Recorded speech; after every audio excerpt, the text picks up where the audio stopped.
Hey guys, welcome back to my YouTube channel. I hope you all have had an amazing week so far, and I wanted to basically make this video today to walk you through a very interesting case study which happens to be my first ever property. So wanted to give you an insight into how I got about buying this property and why I bought this property, what the steps involved were in actually getting this deal through, and how it became what it is today. Because this is such an interesting case study and this property has a lot of history, I'm going to make this a multi-part video, this being the first part. So I hope you guys enjoy this story and I hope it's useful for you. And if any comments, as always, please let me know, and let's get started.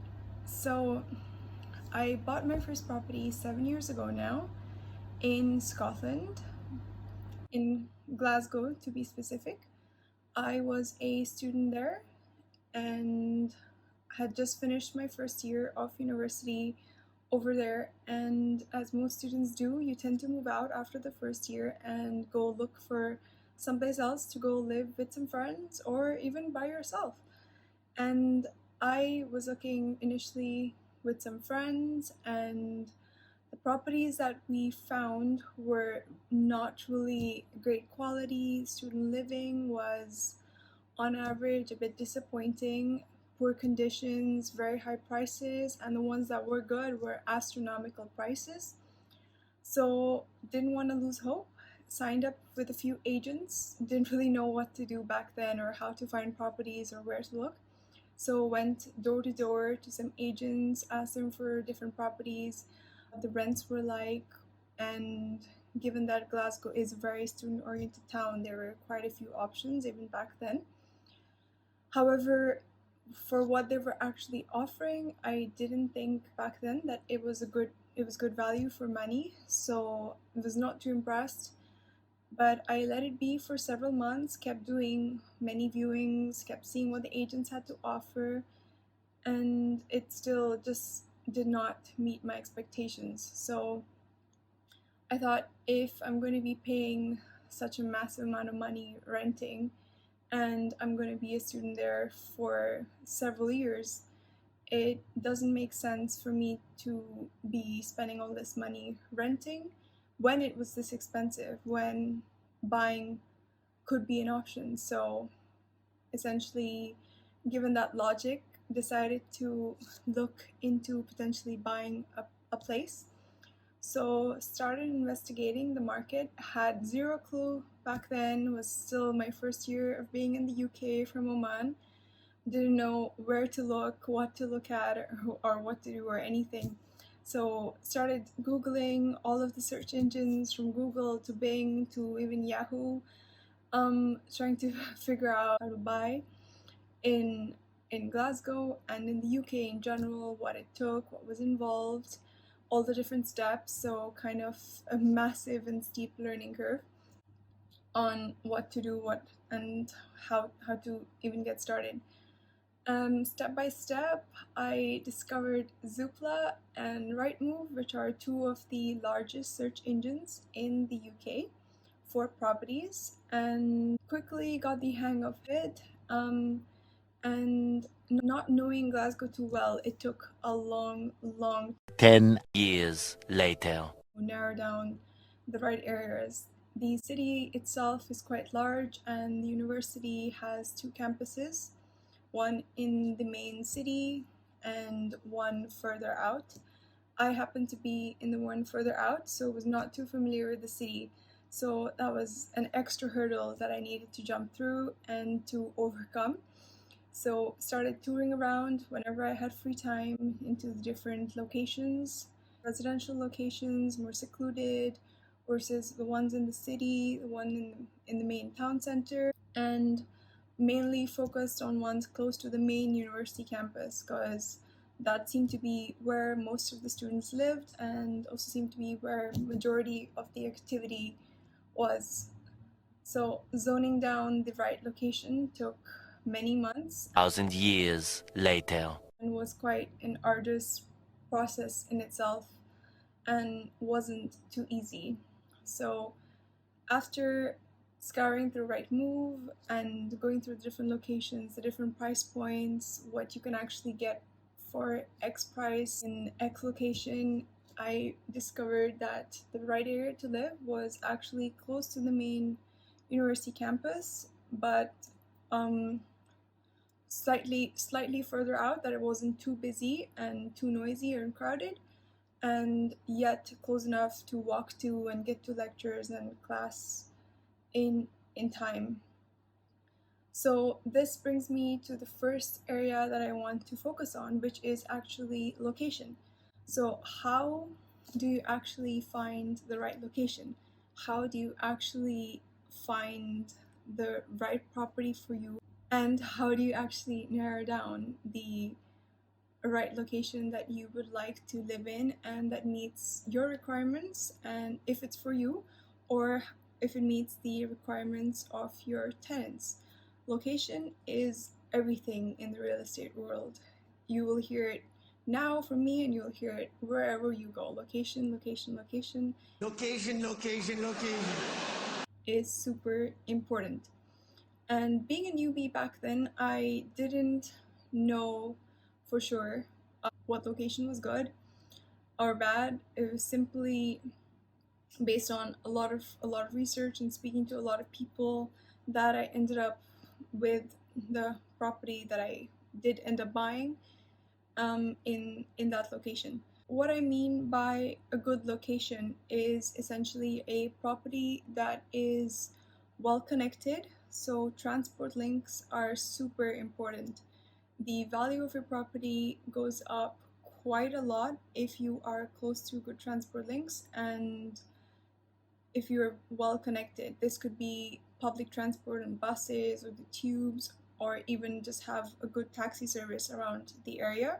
Other things that's important to look out for is obviously what supplies does the area have nearby. And by this I mean what grocery stores are nearby, what restaurants, what entertainment, how can I keep myself occupied on the days that I do have free time, or if you have a certain category of tenants, what's going to pique their interest, what do they want, what are they looking for, how does the property in this location that I think is good, how does it meet their requirements?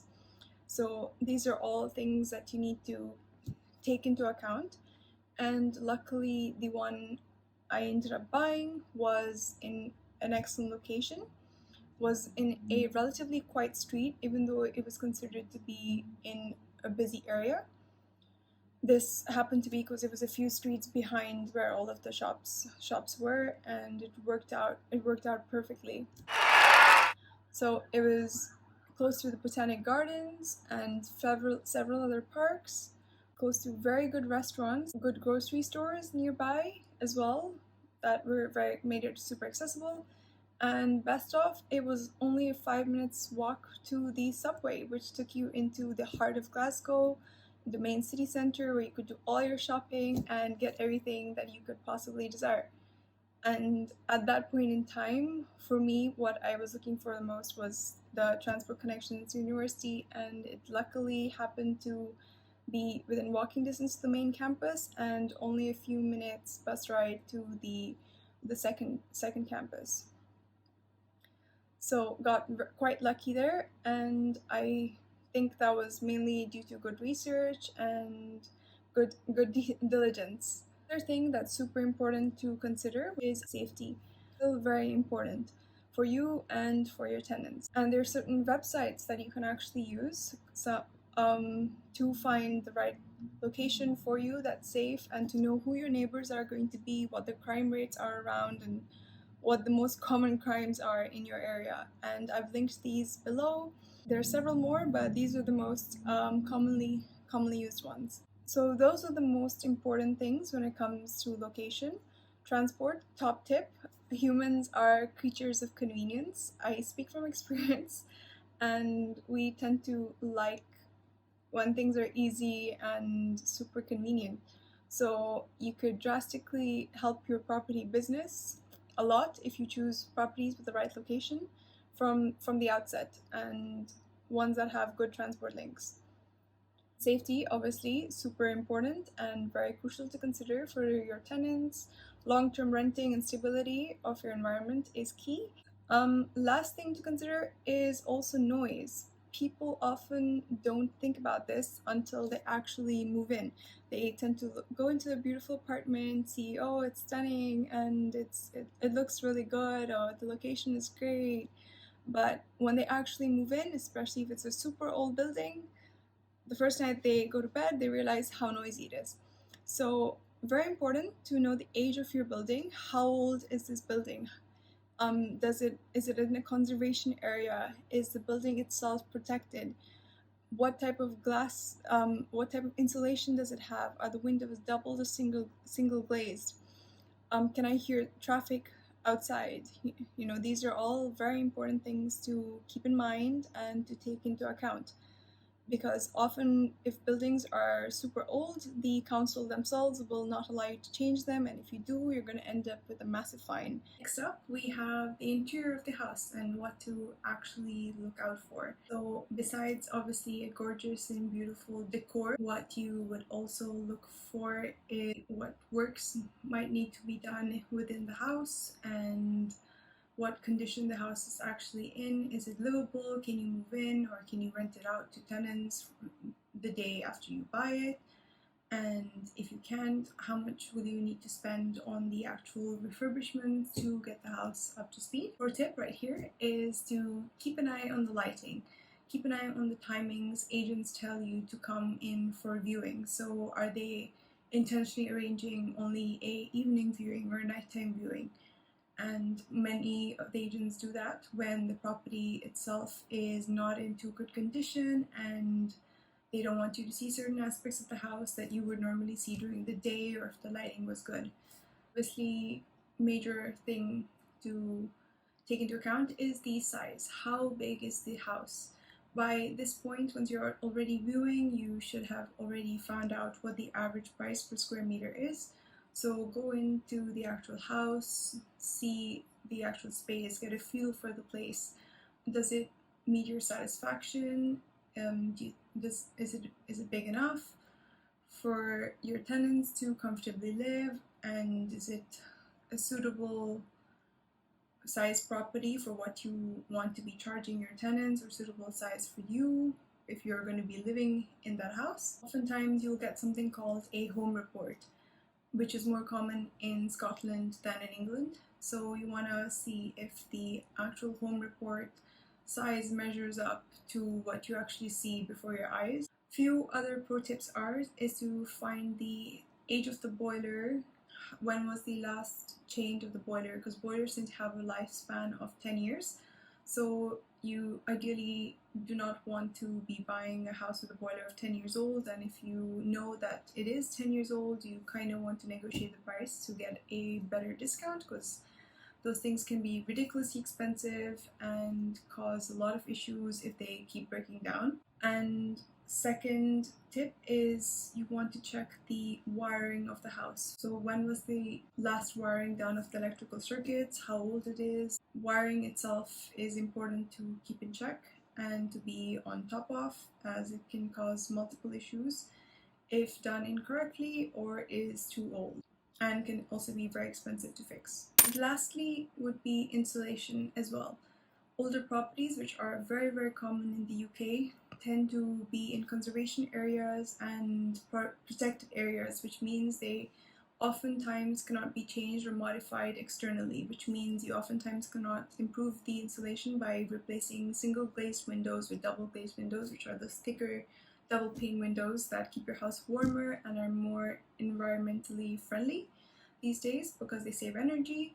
So keep in mind to check the EPC rating of the house, which gives you the energy performance of the house, how good the insulation is of the house, and what your expected bills are going to be for you and for your future tenants. The last thing you want is to buy a property that is good visually, and then once you or your tenants move in, this bill skyrocket into hundreds of pounds, and that is a massive turn off. and will only drive your tenants away. Those are a few of the tips I would keep in mind when looking at any potential property. This was, for me, my first property and the things I considered before buying it.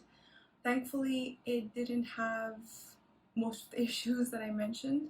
We did require some major refurbishments. The boiler did need to be eventually replaced. There's also a massive story on this property on how we hired the wrong refurbishers and ended up sanding floors ourselves till 4 a.m. in the morning and having to do everything manually ourselves because of a tight restriction and deadline. But that story is going to be for another time and another video.